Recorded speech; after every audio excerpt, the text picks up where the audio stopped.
இந்த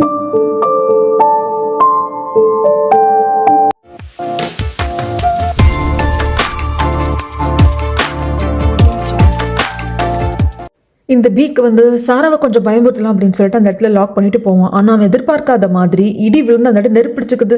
நம்ம ஹீரோ வந்துட்டு என்னடா இது சாரா வரலன்னு சொல்லிட்டு அந்த இடத்துக்கு வருவாங்க. ஃபயர் சர்வீஸ்க்கெல்லாம் கால் பண்ணிடுவாங்க. அதுக்கப்புறமாக இந்த இடத்துல தான் நெருப்பிடிக்குது. இந்த இடத்துல தான் இந்த ஷட்டர் பாதி ஓப்பன் பண்ண மாதிரி இருக்குன்னு சொல்லிட்டு உள்ள வர்றப்போ மயக்கம் போட்டு சாரா விழுறாங்க. இதுக்கப்புறம் என்ன நடந்தது அப்படிங்கிறத நம்ம கண்டினியூவாக பார்த்துடலாங்க. அதுக்கு முன்னாடி என்னோட வாய்ஸ் ஓவர் நரேஷன் ஸ்டோரியெல்லாம் பிடிச்சதான் லைக் பண்ணிட்டு பாருங்க. அப்படியே உங்கள் ஃப்ரெண்ட் அண்ட் ஃபேமிலி கூட ஷேர் பண்ணிக்கோங்க. இது வரைக்கும் யாராவது சப்ஸ்கிரைப் பண்ண பார்த்துட்டு இருந்தீங்கன்னா மறக்காமல் சப்ஸ்கிரைப் பண்ணிக்கோங்க. அப்புறம் எனக்கு ஒரு 2 நாள் லீவ் கொடுத்ததுக்கு ரொம்ப தேங்க்ஸுங்க. இப்போ வாங்க இந்த எபிசோட்குள்ளே போயிடலாம். இந்த எபிசோட ஸ்டார்டிங் சீனில் நம்ம சாரா மயக்கம் போட்டு தான் விழுந்திருக்காங்க. எப்படியோ அவங்கள தூக்கிட்டு ஹீரோ வெளியே வந்துட்டாரு. சாரா எழுந்திரி அப்படிங்கிறப்போ சாரா எழுந்தவங்க நான் நல்லா தான் இருக்கேன், ஓகே ஒன்றும் பிரச்சனை இல்லை அப்படிங்கிறாங்க. நம்ம ஹீரோயினை காப்பாற்றிட்டு வர்றப்போ அந்த பில்டிங்கோட பேக் சைடு வழியாக வந்திருப்பாங்க. நீ நல்லா தானே இருக்க சாரா, பட் நீ நடந்து வருவியான்னு தெரியல, நான் உன்னை தூக்கிட்டு போகிறேன் கார் இருக்கிற இடம் வரைக்கும் அப்படின்னு சொல்லிட்டு முதுகில் தூக்கிட்டு வருவாங்க. சாராக்கு அன்கம்ஃபர்டபுள்னு சொல்ல முடியாது, கொஞ்சம் பழைய ஃபீலிங்ஸ் எல்லாம் எட்டி பார்க்குதுன்னு வேணா சொல்லலாம். இந்த பீக்கு காரில் போகிறப்போ இது கொஞ்சம் பெரிய இடங்க. ஒரு லா ஸ்கூல் கட்டுற அளவுக்கு ஒரு இடம் பார்த்துருக்காங்க அப்படின்னா அது எவ்வளோ பெரிய இடம் அப்படிங்கிறத பார்த்துக்கோங்க. இந்த ஏரியாவை விட்டுட்டு அடுத்த ஸ்ட்ரீட்டுக்கு போகிறப்பவே அங்கே நெருப்பிடிச்சுக்கிறது எல்லாத்தையும் பார்த்துப்பான் பீக்கு. ஐயோ சாராக்கு ஏதாவது ஆகிட போகுது அப்படின்ட்டு காப்பாற்றணும் அப்படின்னு தான் வருவான். சாராவை கொள்றது பீக்கோட நோக்கம் கிடையாது. நாம் வேற அடைச்சி வச்சிருக்கோம், ஏதாவது ஆகிட போகுது அப்படின்னு சொல்லிட்டு வர்றப்போ ஃபயர் சர்வீஸ் ஆட்கள் வர்றதையும் பார்க்குறாங்க. அந்த இடத்துல நம்ம ஹீரோ என்ன முதுகில் உப்பு மூட்டை தூக்கிட்டு போகிறதையும் பார்க்குறாரு. அதை பார்க்குறப்ப பீக்கு கொஞ்சம் கஷ்டமாக இருக்குது. ஆனால் என்ன பண்ண முடியும், ஒன்றும் சொல்லாமல் அங்கேருந்து காரில் போயிடுறான். அதுக்கப்புறம் இதே விஷயம் தான் நம்ம ஹீரோயின் 2 பேரோட மைண்ட்லேயும் ஓடிட்டு இருக்கு. முக்கியமாக நம்ம ஹீரோயினோட மைண்டில் ஹீரோயின் அவங்க ஃபோனு கார்லேயே வச்சுருந்துருப்பாங்க. நெருப்பு பிடிச்சதும் ஃபர்ஸ்ட் அவங்க ஃபோனை தான் தேடுவாங்க. என்ன பண்ணுறதுன்னு தெரியாமல் இருக்கிறப்போ நம்ம ஹீரோ கரெக்டாக வந்து காப்பாற்றிருப்பாரு. நம்ம ஹீரோயினை முதுகுலையும் தூக்கிட்டு வந்திருப்பாங்க இல்லையா, அதே தான் ஹீரோயினோட மைண்டில் ஓடிக்கிட்டே இருக்கும். அப்படி அதை யோசிச்சுக்கிட்டே கம்பெனிக்கு வந்திருப்பாங்க. காஃபி போட்டுருக்கிறப்போ ஹீரோ வந்துட்டு நேற்றே நீ நெருப்பில் ரொம்ப நேரம் இருந்ததுனால உன்னோட த்ரோட் பேசுகிறப்போ வந்து சரியில்லை, அதனால நீ காஃபி குடிக்காத, உனக்காக நான் கஷாயம் போட்டு எடுத்துகிட்டு வந்திருக்கேன், அதை குடி அப்படின்னு சொல்கிறாங்க. நீ போட்ட காஃபி நான் குடிச்சுக்கிறேன் அப்படிங்கிற சமயத்தில் ஏன் போலீஸ் போக வேண்டாம்னு சொல்கிற சாரான்னு கேட்பாங்க. ஏன்னா போலீஸ் கம்ப்ளைண்ட் கொடுக்கலாம் தான் ஹீரோ சொல்லியிருப்பாரு. நெருப்பு வச்சது வந்து பீக்கு கிடையாது, அது இயற்கையாக நடந்தது. ஆனால் அந்த இடத்துல உள்ளே வச்சு வெளியே பூட்டிட்டு சாராவை வந்தது அந்த பீக்கு தானே, அதுக்கு கம்ப்ளைண்ட் கொடுக்கணும் அப்படின்னு சொல்லிட்டு ஹீரோ நினைக்கிறாங்க. போலீஸ் கம்ப்ளைண்ட் கொடுத்து என்ன ஆக போகுது, அங்கே எந்த ஒரு சிசிடிவி கேமராஸும் கிடையாது. அண்ட் தென் என்னை பலவந்தப்படுத்தி அவன் அங்கே கூப்பிடவும் இல்லை. அவன் கூப்பிட்டது மினியை, நானும் அதான் அங்கே வரேன்னு சொல்லிட்டு பீக்கை பார்க்கறதுக்காக போனேன். அதனால தான் நான் எந்த ஒரு கேஸும் கொடுக்க விரும்பல, தேவையில்லாம் வேற இடத்துல போய் நம்ம சிக்காகக்கூடாது இல்லையா, அதனால அப்படின்னு சொல்லிட்டு சமயத்தில் சரி மறுபடியும் இதே மாதிரி ஏதாவது சந்தர்ப்பம் கிடைக்கிறப்போ உன்னை பீக் வந்து ஹர்ட் பண்ண மாட்டான்னு என்ன நிச்சயம் அப்படிங்கிறப்போ அப்போ அந்த டைமும் நீங்களே வந்து என்ன காப்பாற்றுங்க அப்படின்னு சொல்லிட்டு போவாங்க. நம்ம ஹீரோவும் கண்டிப்பா நீ அப்படி மறுபடியும் மாட்டிட்டா கண்டிப்பாக நான் யோசிக்காம வந்து காப்பாற்றுவேன் அப்படின்னு சொல்லிட்டு இவர் காஃபி எடுத்துகிட்டு வந்துருவாரு. இந்த பக்கம் அந்த 4 பேர் இருக்கிற அந்த சீக்ரெட் சொசைட்டி இருக்கு இல்லைங்களா, எல்லாரும் சேர்ந்து பீக்குக்கு அட்வைஸ் பண்ணுறாங்க. உனக்கும் மனைவிகளை வந்து எப்படி சமாளிக்கிறதுன்னு தெரியல, பிரச்சனை இல்லாமல் எப்படி வெளியே வர்றதுன்னு தெரியல அப்படின்னு சொல்லிட்டு அட்வைஸ் கொடுக்குறாங்க. எல்லாம் தலையெழுத்தேடா அப்படின்னு சொல்லிட்டு இந்த பீக் கேட்டுட்டு இருக்கான். இந்த பக்கம் நம்ம ஹீரோவோட ஆஃபீஸ் ரூமுக்கு இந்த மேனேஜர் லேடி எதுக்கு வந்தான்னு தெரியல, என்னத்தையோ தேடிட்டு இருக்கா. இப்போ மவுஸ் லைட்டாக மூவ் ஆகி ஸ்க்ரீன் ஆன் ஆகுது. அதில் அந்த இறந்து போன விக்டிம் பொண்ணும் இந்த பீக்கு ஒன்றா இருந்த சில ஃபோட்டோஸ் வருது.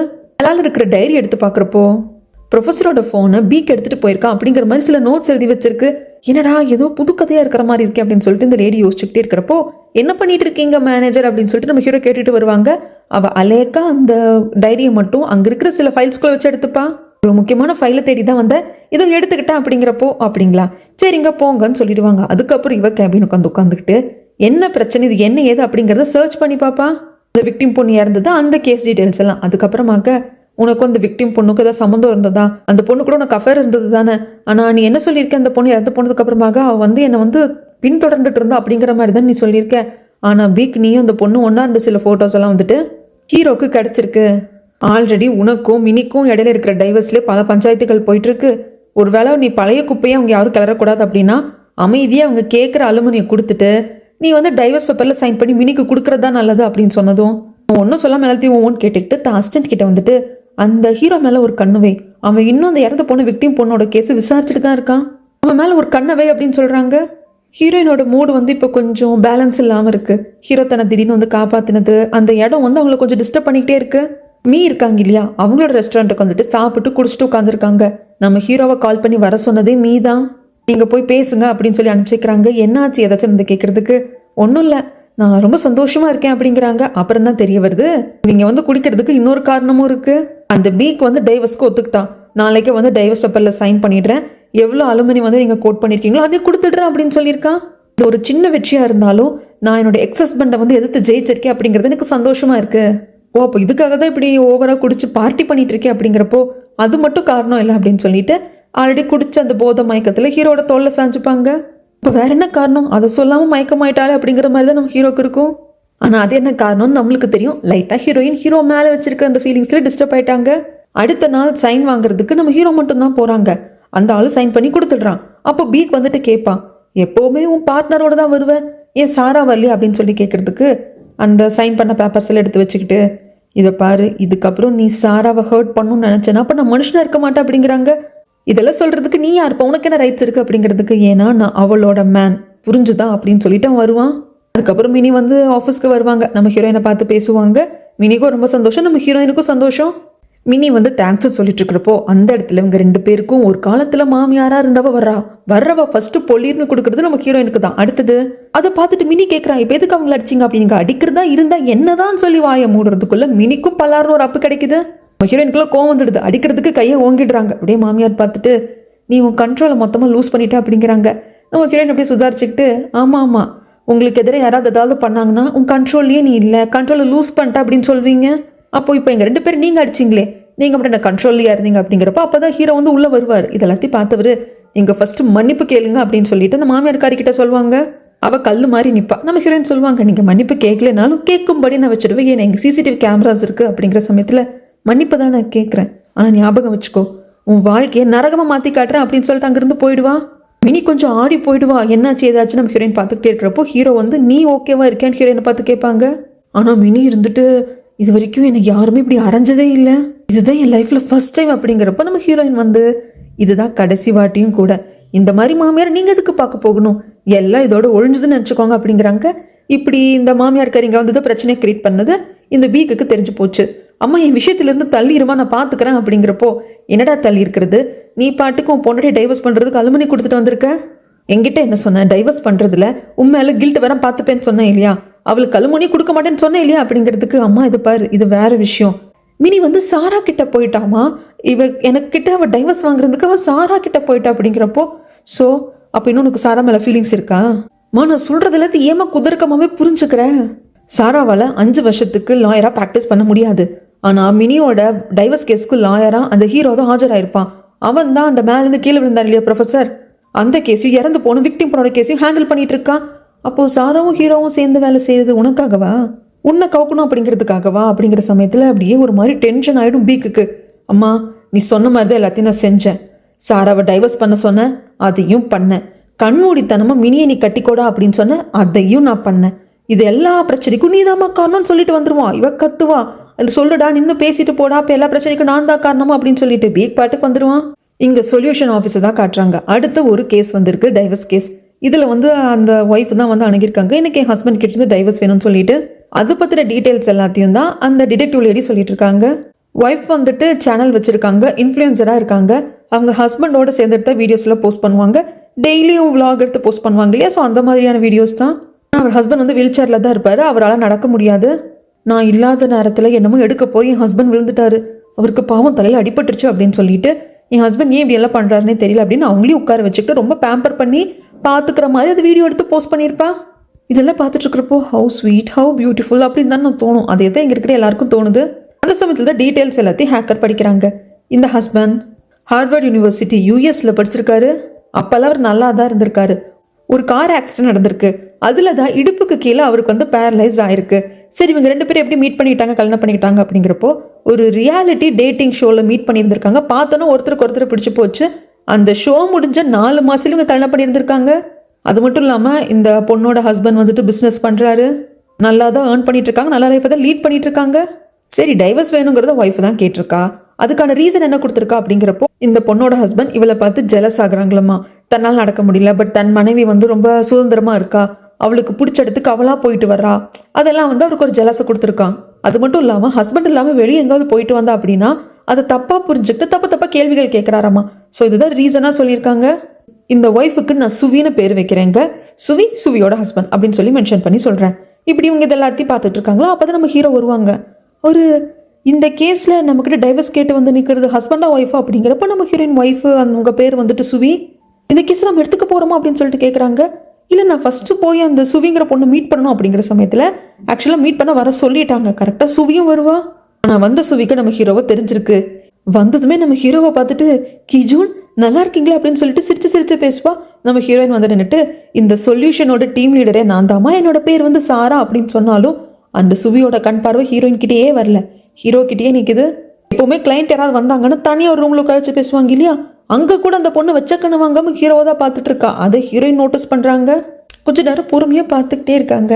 இது சரிப்பட்டு வராது, இந்த பொண்ணுகிட்ட நாம தான் கேள்வி கேட்க ஸ்டார்ட் பண்ணணும், இவன் நம்மளை பார்க்க மாட்டா அப்படிங்கிறத புரிஞ்சுக்கிட்டு சரி என்ன பிரச்சனை ஏது பிரச்சனை, உங்கள் ஹஸ்பண்ட் உங்களை சந்தேகப்படுறாரு ஜெலஸாக ஃபீல் பண்ணுறாருன்னு சொல்கிறீங்களே, அதுக்கான ரீசன்ஸ் என்னங்கிறப்போ அது சொன்னால் உங்களால் புரிஞ்சுக்க முடியாது.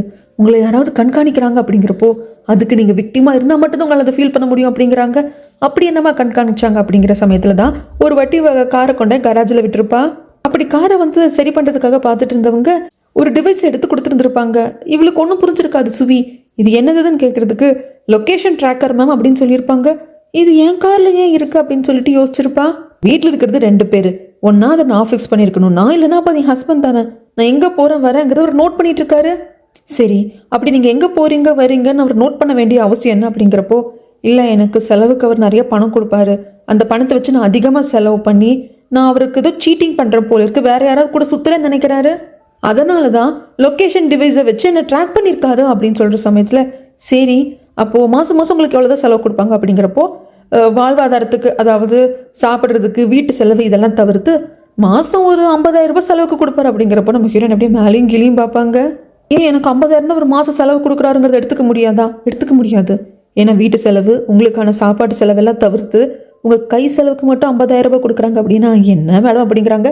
எங்கிட்ட இன்னொரு ரீசன் இருக்குது, அவர் லாண்ட்ரியில் இருக்கிற என்னோட சாக்ஸ் எல்லாம் செக் பண்ணியிருக்காரு, அதை செக் பண்ண வேண்டிய அவசியம் என்னன்னு ஹீரோவே கேட்குறதுக்கு நான் வெளியிடத்துக்கு போயிட்டு வரப்போ வெளியே எங்கேயாவது என் சாக்ஸை நான் கழட்டி மாட்டியிருக்கேனா அப்படிங்கிற ட்ரேஸ் ஏதாவது இருக்கான்னு செக் பண்ணுறதுக்காக லாண்ட்ரியிலேருந்து என் சாக்ஸை செக் பண்ணியிருக்காரு.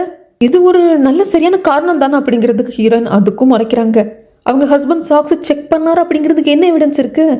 இது எல்லாத்தையும் அங்கே கேமரா மூலிமா எல்லாம் மானிட்டர் பண்ணிட்டு இருப்பாங்க இல்லையா, அதில் அந்த ஹேக்கர் கேட்குறான் சாக்ஸை செக் பண்ணாங்க அப்படிங்கிறது இவங்க எப்படி கரெக்டாக சொல்கிறாங்க, ஒன்றுமே புரிய மாட்டேங்குது. அது மட்டும் இல்லாமல் ஒரு பொண்ணுக்கு மாதம் அவள் கை செலவுக்கு 50,000 பத்தாது, வீட்டு செலவு சாப்பாடு செலவு எல்லாத்துக்கும் போக 50,000 பத்தாதா அப்படிங்கிறப்போ இந்த மேனேஜர் லேடி சொல்லுவாங்க இல்லை இந்த பொண்ணு அதிகமாக செலவு பண்ணுவா போல இருக்கு, இவ கையில் வச்சிருக்க ஹேண்ட்பேக்கே 40,000 வரும். அப்படி பார்க்க போனால் இவளை பொறுத்த வரைக்கும் மாதம் கை செலவுக்கு புருஷன் கொடுக்குற 50,000 அப்படிங்கிறது ரொம்ப கம்மி தான் அப்படிங்கிறாங்க. பரவாயில்லையே உங்களுக்கு இந்த பிராண்டடான பேக்கை பற்றியில் தெரிஞ்சிருக்கலன்னு ஹேக்கர் பையன் சொல்கிறப்போ இந்த லேடி டிடெக்டிவ்க்கு சந்தேகம் வருது. ஏன்னா ஒரு பேக்கை பார்த்ததும் இந்த பிராண்ட் இவ்வளோ காஸ்ட்லியாக இருக்கும் அப்படிங்கிறது எப்படி இந்த மேனேஜர் லேடிக்கு தெரிஞ்சுது அப்படிங்கிற மாதிரி குறுகுறுன்னு பார்ப்பாங்க. அது இந்த மேனேஜரும் நோட் பண்ணிடுவா, டக்குன்னு அப்படியே கண்ணை திருப்பிடுவா. நம்ம ஹீரோயின் சரிங்க எப்பத்திலிருந்துங்க உங்கள் ஹஸ்பண்ட் உங்களை சந்தேகப்பட ஆரம்பிச்சாங்க அப்படிங்கிறப்போ இது எல்லாத்துக்கும் காரணம் இந்த ஹீரோ தான் அப்படிம்பாங்க. ஹீரோயின் இப்போ கேட்கவே கேட்டுடுறாங்க உங்கள் 2 பேருக்குள்ள ஏதாவது பர்சனல் ரிலேஷன்ஷிப் இருக்கா, என்னதான் நடக்குதுங்க அப்படிங்கிறப்போ உங்களுக்கு தெரியாது இல்லையா, நானே சொல்கிறேன், நானும் இவரும் ஒரு 4 வருஷத்துக்கு முன்னாடி ஒரு சீரியஸ் ரிலேஷன்ஷிப்பில் இருந்தோம் அப்படிம்பாங்க. நம்ம ஹீரோக்கு பதக்குன்னு இருக்கும். ஹீரோயினை பார்த்து அதை பற்றி நான் உனக்கு எக்ஸ்பிளைன் பண்ணுறேன் அப்படிங்கிறப்போ எக்ஸ்பிளைன்லாம் அப்புறம் பண்ணிக்கலாங்க. அப்போது நானும் ஹீரோவை எடுத்துக்கிட்ட ஃபோட்டோலாம் என்னோட லேப்டாப்பில் இருந்தது, நான் அதெல்லாம் டெலிட் பண்ணிட்டேன்னு நினச்சேன், ஆனால் அது எப்படி இருந்தது அப்படிங்கிறது எனக்கே தெரியல, அதை ஹஸ்பண்ட் எதிர்ச்சியாக பார்த்துட்டாரு, அப்போ இருந்து தான் சந்தேகப்படாரு அப்படிங்கிறப்போ ஹீரோ சொல்கிறாங்க இதுதான் இந்த டைவர்ஸ்க்கு பிரச்சனை அப்படின்னா நானே வரேன் சுவி உன் ஹஸ்பண்ட் கிட்ட சொல்கிறேன், எனக்கும் உங்கள் ஒய்ஃபுக்கு எந்த ஒரு பிரச்சனையும் கிடையாது, அதெல்லாம் பாஸ்ட் அப்படிங்கிறத நான் சொல்கிறேன் அப்படிங்கிறப்போ இல்லை அவர் அதெல்லாம் ஏற்றுக்க மாட்டார் அப்படின்னு சொல்லி பேசிக்கிட்டே இருக்காங்க. அதுக்கப்புறம் பேசி முடிச்சுட்டு வெளியே வரப்போ நான் லாயர் கீச்சன் கிட்ட பேசலாமா அப்படின்னு சொல்லிட்டு ஹீரோயின் கிட்ட பர்மிஷன் கேட்குறாங்க. ஓ தாராளமாக பேசுங்க அப்படிங்கிறப்போ இவர் கேபின்கே கூப்பிட்டு வராங்க. அப்போ நம்ம ஹீரோவே கேட்பாங்க நம்ம பிரேக்கப் பண்ணி எத்தனை வருஷம் ஆச்சு, 4 வருஷம் ஆச்சு, இப்போ எதுக்கு தேவையில்லாம வந்த பிரச்சனை எல்லாத்தையும் பண்ணிட்டு இருக்கேன், இந்த டைவர்ஸ்க்கு நான் தான் காரணம்னு ஏன் சொல்லிட்டு இருக்கேன், ஒழுங்கா டைவர்ஸ் கேஸ் எல்லாத்தையும் வேண்டாம் வாபஸ் வாங்க அப்படிங்கிறப்போ நான் உன் கேர்ள் ஃப்ரெண்டு தானே எனக்கு ஹெல்ப் பண்ண மாட்டியா, நான் உனக்கு ஹெல்ப் பண்ண தயாராக இல்லை, நீ மாறவே இல்லை அப்படிங்கிறது எனக்கு நல்லா புரியுது, உன் ஹஸ்பண்ட் கிட்டேருந்து உனக்கு டைவர்ஸ் வேணும் அப்படின்னா எவ்வளவோ லா ஃபார்ம் இருக்குது, நீ அங்கே போ. இவ கேட்கவே மாட்டேன்றா, ரொம்ப கியூட் ரியாக்ஷன்ஸ் எல்லாம் கொடுக்குறா, என்னை பார்த்தா பாவமா இல்லையா, என்ன இந்த ஆங்கிளில் பாரு அந்த ஆங்கிளில் பாரு அப்படின்னு சொல்லிட்டு இருக்கிறப்போ எந்த ஆங்கிளில் பார்த்தாலும் எனக்கு உன்னை பார்த்தா பாவமா இல்லை, நீ பண்ணுறது தேவையில்லாதது மாதிரி தோணுது அப்படிங்கிற சமயத்தில் நம்ம ஹீரோ என்ன காட்டுறாங்க, அவங்க கேபினுக்கு வந்துடுவாங்கன்னா அவங்களுக்கு டிஸ்டர்ப் ஆகிக்கிட்டே இருக்கும். நான் ஹீரோ கிட்ட பேசணும் அப்படின்னு சொல்லிட்டு இந்த சுபி போகிறப்போ ஹீரோ அப்படியே தோள் மேலே கையை வச்சு கூப்பிட்டு போயிருப்பா, அதெல்லாம் மைண்டுக்குள்ளே ஓடிக்கிட்டே இருக்கு. இந்த சுவி பொண்ணு தான் சேனல் வச்சிருக்கா இல்லையா, அவள் போஸ்ட் பண்ணியிருக்க வீடியோஸ் எல்லாம் பார்த்துக்கிட்டே இருக்கிறப்போ சுவி டக்குன்னு டோரை திறந்துடுவா. நான் கூட பண்ணாமல் ஹீரோயின் பதறி போயிடுவாங்க. ஆக்சுவலாக நான் வந்து கீஜூன் கிட்ட பேசிட்டே இருந்தாலும் நேரம் போனதே தெரியல. கொஞ்சம் நேரம் ஆரம்பிச்சு ரொம்ப நேரம் பேசிட்டேன். நான் கிளம்ப போகிறேன், அதுக்கு முன்னாடி எனக்கு ஒரு கப் காஃபி கிடைக்குமா அப்படிங்கிறப்போ ஹீரோயின் அப்படியே பல்ல கடிச்சிட்டு சரி காஃபி எடுத்துகிட்டு வரேன்ட்டு போவாங்க. அந்த சைக்கிள் கேப்பில் ஹீரோயினோட டேபிளில் என்னத்தையோ தேடுவா. ஹீரோயின் அதை அப்படியே வந்து பார்த்துக்கிட்டே இருப்பாங்க. இவளுக்கு என்ன சொல்லி சமாளிக்கிறதுன்னு தெரியல.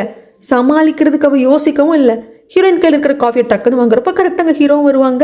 நான் அப்புறமா வர்றேன் கீஜோன் அப்படின்னு சொல்லிட்டு பாட்டுக்கு போயிடுவா. அதுக்கப்புறம் இவர் சொல்லுவார், நீ நினைக்கிற மாதிரி இல்லை, ஒரு 4 வருஷத்துக்கு முன்னாடி நானும் இவ்வளோ டேட் பண்ணிட்டு இருந்தோம், அவ்வளோதான், சீரியஸான ரிலேஷன்ஷிப் கூட கிடையாது அப்படி இப்படின்னு சொல்கிறப்போ இதை பாருங்க எனக்கு அது தேவை கிடையாது, இந்த சுவி பொண்ணை பற்றி சொல்லுங்களேன் அப்படிங்கிறப்போ ஆக்சுவலாக அவள் ரொம்ப சாமிங்கான பொண்ணு, மனசில் அவளுக்கு என்ன வேணும்னு நினைக்கிறாளோ அதை அடைவா. அண்ட் தென் ஒருத்தங்க கிட்ட அதை பற்றி கேட்குறதுக்கு சங்கோஜமே பட மாட்டா. அதை தவிர்த்து எனக்கு பெருசவளை பற்றி எதுவும் ஞாபகம் இல்லை அப்படிங்கிறாங்க.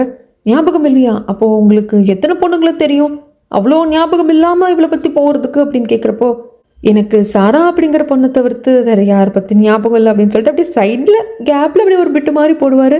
நம்ம ஹீரோயினும் சரி எனக்கு என்னமோ இந்த கேஸை எடுத்துக்க வேண்டாம்னு தோணுது. ஆமாம் அதுதான் நானும் சொல்கிறேன் சாரா, உனக்கு அன்கம்ஃபர்டபுளாக இருக்கும்ல அப்படிங்கிறப்போ எனக்கு ஏன் அன்கம்ஃபர்டபுளாக இருக்கணும், நான் உங்களை பற்றி யோசிக்கிறேன். உங்களோட எக்ஸ் கேர்ள் ஃப்ரெண்டு மேரேஜ் ஆகிட்டாங்க, உங்களுக்கு அன்கம்ஃபர்டபுளாக இருக்கும் இல்லையா, உங்களை பற்றி யோசிக்கிறேன் அப்படிங்கிறதுக்கு ஆக்சுவலாக சுவி என்கிட்ட ஹெல்ப் கேட்டிருக்கா இந்த டைவர்ஸ் வந்து கேஸ் எடுத்துக்கோன்னு சொல்லிட்டு. நான் அவளுக்கு ஓகே சொல்லலை பட் யோசிச்சுட்ருக்கேன் அப்படிங்கிறப்போ அப்போ ஓகே நீங்கள் என்னோட பார்ட்னர், நம்ம ஒன்றா ஒர்க் பண்ணிகிட்ருக்கோம், உங்களுக்கு இந்த கேஸ் எடுத்துக்கணும் அப்படின்னா நம்ம தாராளமாக இந்த கேஸை எடுத்துக்கலாம் அப்படின்னு சொல்கிறாங்க. ஆனால் போர் ஹீரோ திரும்பி பார்த்துட்டு போவாங்க. ஓகே சுவி வந்து இங்கே வந்தது என்கிட்ட பேசின விதம் சாராவுக்கு கொஞ்சம் கூட பிடிக்கல அப்படிங்கிறது அவருக்கு புரிஞ்சிருச்சு.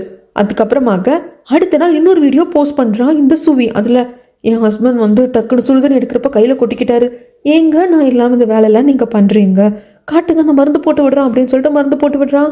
இங்கே எல்லாருக்கும் புரியாதது என்னன்னா புருஷன்கிட்ட இருந்து டைவர்ஸ் வேணுங்கிறா, இப்படி புருஷனை விழுந்து கவனிச்சுக்கிறான், அதை போஸ்ட்டும் பண்ணுறான். என்னதான் இவளுக்கு பிரச்சனை அப்படிங்கிற மாதிரி தோணுது. அப்போதான் இந்த டிடெக்டிவ் லேடி வந்து சொல்லுவாங்க, எனக்கு புரியல, ஒரு 2 நாளைக்கு முன்னாடி தான் தலையில் இவருக்கு அடிபட்டு இருந்தது, அதுக்கு நான் மருந்து போட்டு விடுறேன், அதுக்கு ஒரு காரணம்னு சொல்லி வீடியோ போஸ்ட் பண்ணா, இப்போ 2 நாளைக்கு அப்புறமாக கையில் ஏதோ சுடுதண்ணி கொட்டிக்கிட்டாருன்னு சொல்லிட்டு வீடியோ போஸ்ட் பண்ணுறான். இது நார்மலாக வந்து தெரிய மாட்டேங்குது அப்படிங்கிறாங்க. நம்ம ஹீரோயினுக்கும் அப்படி தான் தோணுது. ஒரு 3-4 நாள் கேப்பில் அடுத்தடுத்த காயங்கள் ஏதாவது ஏற்பட்டுக்கிட்டே இருக்கு, அதுக்குன்னு மருந்து போடுற வீடியோ ட்ரீட்மெண்ட் வீடியோன்னு சொல்லி ஒன்று போஸ்ட் பண்ணிகிட்டே இருக்கா. எனக்கு ஒன்றுமே புரிய மாட்டேங்குது அப்படிங்கிறாங்க. இந்த சுவியோட ஹஸ்பண்ட் வந்துட்டு பேரலைஸ் ஆயிருந்தாலும், அதாவது இடுப்புக்கு கீழே பேரலைஸ் ஆயிருந்தாலும் ஒரு கம்பெனிக்கு சிஇஓவாக இருக்காரு. இவங்களுக்கு லைட்டாக சுவி மேலே ஒரு டவுட் வருது. அதனால இவங்க ஹஸ்பண்டை போய் ஒரு நாள் மீட் பண்ணலாம் அப்படின்னு சொல்லிட்டு வீட்டுக்கு நம்ம ஹீரோயின் 2 பேர் கிளம்புவாங்க. அதுவும் சுவி கிட்ட சொல்லாமல் போகிற வழியில் சுவி வந்துட்டு கால் பண்ணுவா. யாருக்கு? நம்ம ஹீரோக்கு. அட்டன் பண்ணுறப்போ கீஜூன் ஃப்ரீயாக இருக்கியா, இன்னைக்கு என்ன டின்னர் போகலாமா அப்படிங்கிறப்ப இல்லை நான் வேலையாக இருக்கேன்னு சொல்லிட்டு டக்குன்னு காலை கட் பண்ணிடுவாங்க. அதுக்கப்புறம் வீட்டுக்கு வருவாங்க. சுவியோட ஹஸ்பண்ட் கிட்டேயும் பேசுவாங்க. நீங்கள் ஏதோ டைவர்ஸ் விஷயமா பேச வரேன்னு சொல்லியிருக்கீங்களே, நானும் என் ஒய்ஃபும் டைவர்ஸ் வாங்கிக்கிற மைண்டில் இல்லையே அப்படிங்கிறப்போ இல்லைங்க உங்கள் ஒய்ஃப் சுவிதாங்க உங்ககிட்ட இருந்து டைவர்ஸ் வேணும்னு என்னை வந்து பார்த்தாங்க, அதை பற்றி பேசுறதுக்காக தான் வந்திருக்கோம் அப்படிங்கிறப்போ மேபி கொஞ்சம் என் மேலே ஏதோ கோவமாக இருப்பா, அதனால தான் டைவர்ஸ் அதுன்னு சொல்லிட்டு பேசியிருப்பா அப்படிங்கிற சமயத்தில் நம்ம ஹீரோ கேட்பாங்க, நீங்கள் என்ன பார்த்துருக்கீங்களா ஃபோட்டோவில் ஏதாவதுல அப்படிங்கிறப்போ இல்லையே சார் நம்ம தான் மீட் பண்ணியிருக்கோமா, உங்களுக்கு என்ன தெரியுமா அப்படின்னு சொல்லி கேட்குறப்போ நம்ம ஹீரோ அப்படியே திரும்பி வந்து நம்ம ஹீரோ என்ன பார்ப்பாங்க, இந்த பார்வைக்கு என்ன அர்த்தம்னா சுவி என்ன சொல்லியிருப்பா, என்னோட லேப்டாப்பில் நம்ம 2 பேரோட ஃபோட்டோஸ் எல்லாம் சிலது இருந்தது, நம்ம லவ் பண்ண எடுத்தது, அதுக்கப்புறமாக தான் என் புருஷனை சந்தேகப்பட ஆரம்பிச்சான்னு அவன் சொன்னான் இல்லையா, அப்போ அது போய் அப்படிங்கிறது உங்கள் பார்வையிலே புரிஞ்சு போச்சு. மேபி உங்ககிட்ட என் ஒய்ஃப் டைவர்ஸ் பற்றி பேச வந்தப்போ நான் ரொம்ப ஜெலஸ் ஆகுறேன், நிறைய கொஷின் கேட்குறேன், டவுட் பண்ணுறேன்னு சொல்லியிருப்பா இல்லையா, அதுக்கு காரணம் இருக்குது. என்னோடய ஒய்ஃப் வந்து வியூஸ்க்காக என்ன வேணால் பண்ணுவா, வீக்லி ஒன்ஸ் வந்து டொனேட்டர்ஸ் கூட மீட்டப் இருக்கும், அதில் இவளுக்கு நிறைய பணம் கிடைக்கும், அதில் நிறைய செலவு பண்ணுவா, நிறைய வாங்கி குவிப்பா, நான் அதை பற்றிலாம் அவகிட்ட பேசுவேன். சமயங்களில் அந்த டொனேட்டர் மீட்டப் அப்போ இவளுக்கும் சிலர்கிட்ட பழக்க வழக்கம் இருக்கிறவங்க மாதிரியெல்லாம் வந்துட்டு கொஞ்சம் நியூஸ் வரும், அதை பற்றியெல்லாம் கூட கேட்பேன். அவள் இருந்துட்டு அதெல்லாம் காசிப் ஹனி, நீ அதை பற்றி கவலைப்படாத அப்படின்னு சொல்லி என்னை சமாளிச்சிருவா. ஒருவேளை நான் அப்படியெல்லாம் கேட்டதுனால நான் அவளை சந்தேகப்படுறேன், ஜெலஸாக ஃபீல் பண்ணுறேன் அப்படின்னு சொல்லிட்டு உங்ககிட்ட அவள் சொல்லியிருக்கலாம், மற்றபடி வேறு எதுவும் இல்லைங்க அப்படிம்பாங்க. அந்த சமயத்தில் உங்களுக்கு அடிக்கடி அடிப்படுதே, கையில் கூட அடிபட்டிருந்ததே அப்படிங்கிறப்ப ஆமான்னு காட்டுறாங்க. நம்ம ஹீரோயின் அது நிஜமாலுமே அடிபட்டிருக்கா அப்படிங்கிறப்ப அந்த பேண்டேட் எடுத்து காட்டுறாங்க. சாரிங்க நான் அப்படி கேட்குறதுக்கு, நான் ஒரு 2 நாளைக்கு முன்னாடி தலையில் அடிபட்டிருந்தது, இப்போ கையில், அதனால தான் ஒரு சந்தேகத்தில் கேட்டேன் அப்படிங்கிறப்ப என்னங்க பண்ணுறது, நானே என்னோட காரியங்களை பண்ணிக்கலான்னு சொல்லிட்டு அப்படி இப்படின்னு வீட்டுக்குள்ளே போயிடுவேன். உங்களுக்கே தெரியும் என்னோட நிலைமை எப்படி இருக்குன்னு சொல்லிட்டு, அப்போ நான் என்னோட காரியங்களை பண்ணிக்கிறதுக்காக போகிறப்போ அங்கங்கே நான் எங்கேயாவது விழுந்துடுவேங்க அப்படிங்கிறாங்க.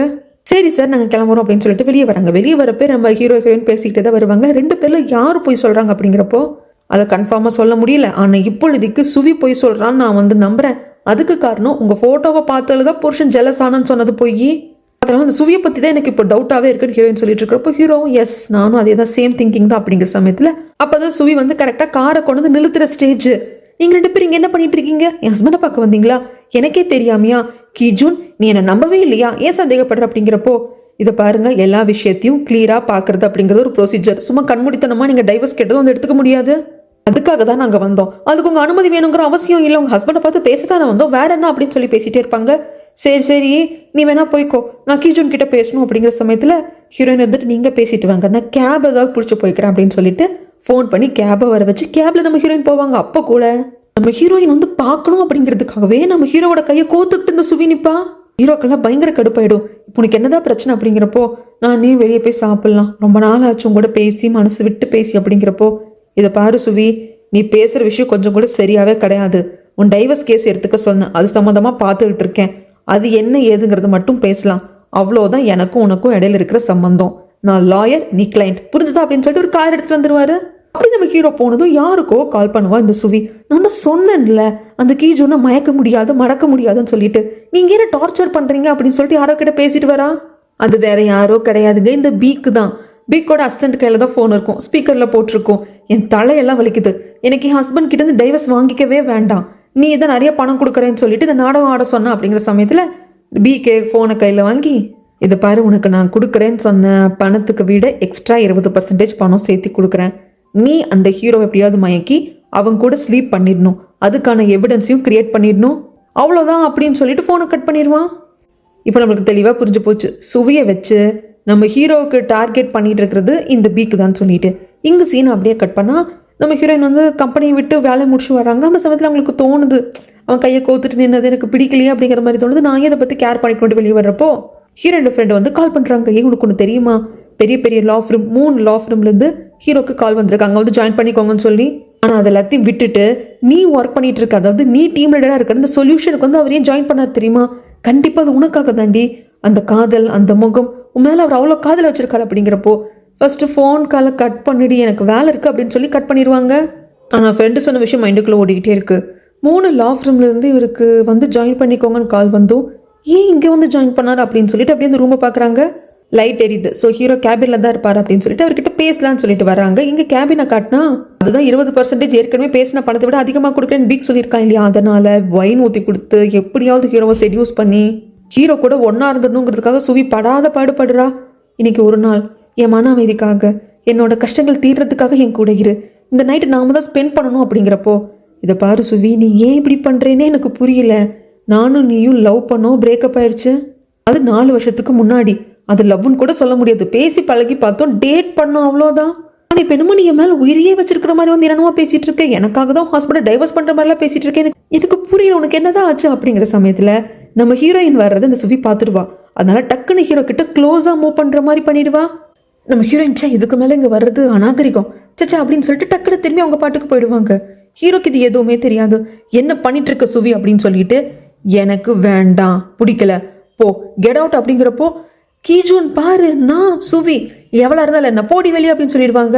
அங்கே இருக்கிறது எல்லாத்தையும் அவள் தட்டி விடுவாள். என்ன பண்ணுற அப்படின்னு கேட்கறதுக்கு, நான் ஒவ்வொரு நாளும் இங்கே வருவேன், உன்னை பார்க்கறதுக்கே வருவேன், நீ முன்னாடி மண்டி போட்டு எனக்கு நீ தான் வெறும் கேட்குற வரைக்கும் நான் வருவேன் அப்படின்னு சொல்லிட்டு வெளியே வந்தவ பீக்குக்கு கால் பண்ணிட்டு, என்னால் முடியல, அவங்ககிட்ட போய் நான் அவமானத்தை தான் சந்திச்சுட்டு இருக்கேன், நீ என்ன இப்படி பண்ணிட்டு இருக்க, என்னால் முடியல, அந்த வேலையை செய்யவே முடியாது அப்படிங்கிறப்போ பீக் அந்த பக்கம் ரேட் ஏற்றிக்கிட்டே இருக்கான், இன்னொரு 10% எக்ஸ்ட்ரா கொடுக்குறான் அப்படின்னு சொல்லிட்டு.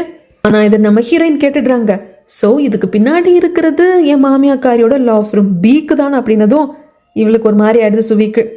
என்ன இன்னைக்கு நாளே ஒரே கர்மாந்திரம் பிடிச்ச நாளாக இருக்கு அப்படின்னு சொல்லிட்டு, ஆமாம் எனக்கு டைவர்ஸ் வாங்க வேண்டாம் அப்படிங்கிறா. அது யார் சொல்கிறா? நான் அங்கே சொல்லணும், உன்ன மாதிரி ஆள்கிட்ட இருந்து உன் புருஷனுக்கு தான் நாங்கள் ஃபர்ஸ்ட் டைவர்ஸ் வாங்கி கொடுக்கணும், ரெடியாயிடும், உன் மேலே கேஸ் போட போகிறோம் அப்படிங்கிறப்போ டக்குன்னு ஹீரோயினை பிடிச்சி ஒரு பெண்ணு மாதிரியே கத்தி வச்சிருக்கா. அதை கழுத்துக்கிட்ட வச்சு, இதை பாரு, இந்த மாதிரி பண்ணுறதுல நான் எக்ஸ்பர்ட், அதனால் பார்த்துருந்துக்கோ, இதுக்கு மேலே கேஸ் போடணுன்னா போட்டுக்கோடி அப்படின்னு சொல்லிட்டு அசால்ட்டாக போயிடுவா.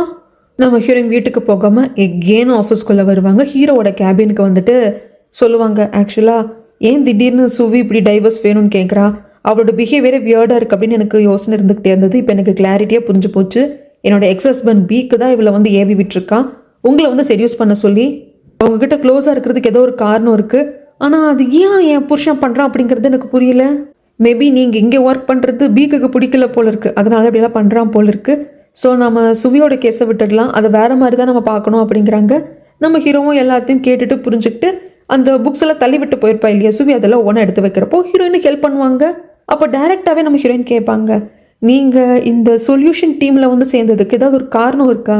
ஏன்னா நீங்கள் ஒரு ப்ராசிக்யூட்டர், இங்கே வந்து நீங்கள் லாயராக தான் வேலை செஞ்சுட்ருக்கீங்க, பெரிய பெரிய லா ஃபிர்ம்ஸ் கூட உங்களை கூப்பிடுறதுக்கு வாய்ப்பு இருந்திருக்கும், இருந்தாலும் இங்கே வந்து ஜாயின் பண்ணதுக்கு என்ன காரணம் அப்படின்னு சொல்லி கேட்குறப்போ, சாரா நீ தான் அந்த காரணம், இந்த ஆன்சர் போதுமா அப்படின்னு சொல்லிடுவாங்க. இதுக்கு மேலே ஹீரோயினுக்கு எதுவும் பேச முடியாது, அவங்களும் வந்துடுவாங்க. அடுத்த நாள் இவங்க 2 பேருமே பீக்கை பார்க்கறதுக்காக வருவாங்க.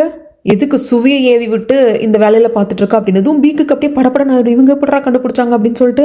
உடனே அசிஸ்டண்ட்டை வந்து ஏவி விடுவான், போ யாரும் வந்திருக்காங்க அனுமதி இல்லாமல், செக்யூரிட்டி கூப்பிடு அப்படிங்கிறப்போ ஏன் பதட்டப்படுற அப்படின்னு ஹீரோயின் கேட்கறதுக்கு நம்ம ஹீரோ இருந்துட்டு, உன்னோட எக்ஸ் ஒய்ஃபையும் எக்ஸ் ப்ராசிக்யூட்டரான என்னையும் பார்த்து ஏன் பயப்படுற, ஏன் பதற அப்படின்னு சொல்லி கேட்குறாங்க. நீங்கள் ஃபஸ்ட் எங்கேயாவது போகிறீங்களா இல்லையான்னு சொல்லி கத்துறப்போ ஹீரோயின் இருந்துட்டு, நீ ஏதோ உனக்கு பயப்படுற, நாங்கள் 2 பேரும் ஒன்றா இருக்கிறது உனக்கு பிடிக்கல, அந்த பயம் என்னங்கிறத கண்டுபிடிக்கிறேன் அப்படின்னு 2 பேர் வந்துடுவாங்க.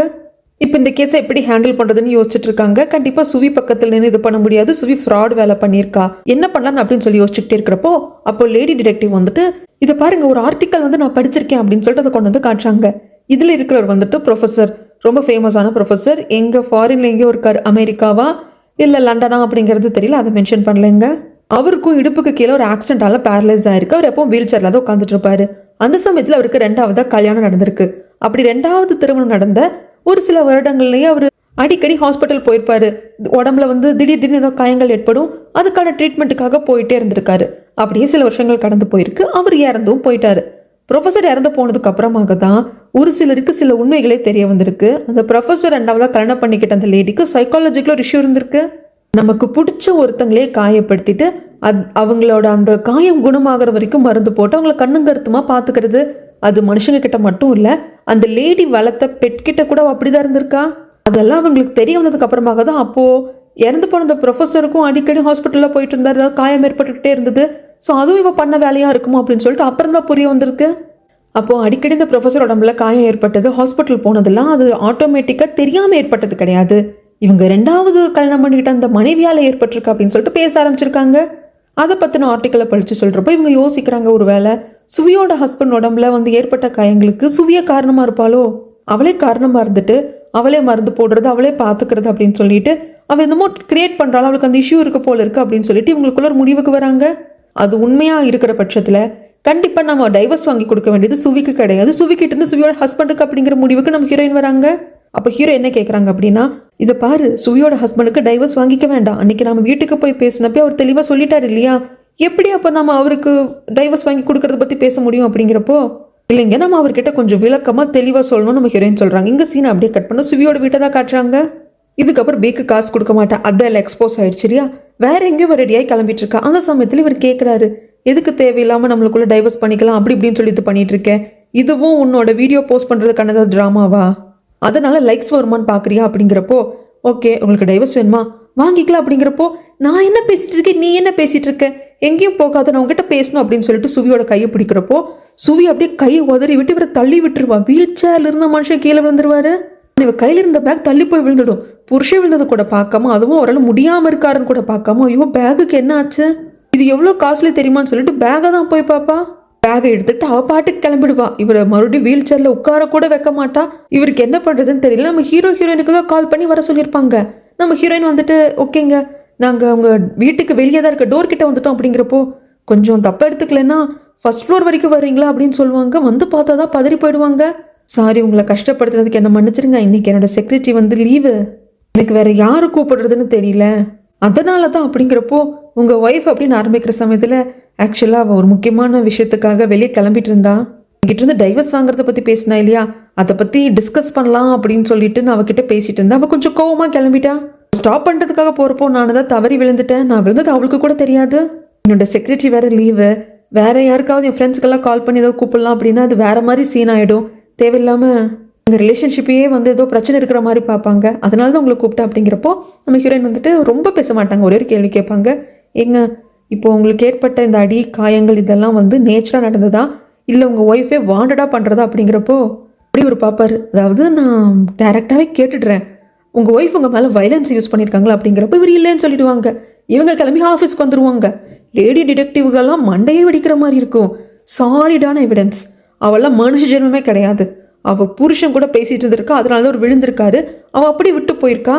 அதுலேயே தெரியுது எந்த அளவுக்கு அவள் கல் நெஞ்சக்காரியா இருக்கா, இவர் மேலே வயலன்ஸ் யூஸ் பண்ணியிருக்கான்னு தெரியுதுங்கிறப்ப நம்ம ஹீரோ சொல்கிறாங்க, இல்லைம்மா சுவிக்கு வந்து அவங்க ஹஸ்பண்ட் விழுந்ததே தெரியாதுன்னு அவர் சொல்கிறார் அப்படிங்கிறப்போ இல்லை அதில் ஏதோ வந்து மறைக்கிறாங்க.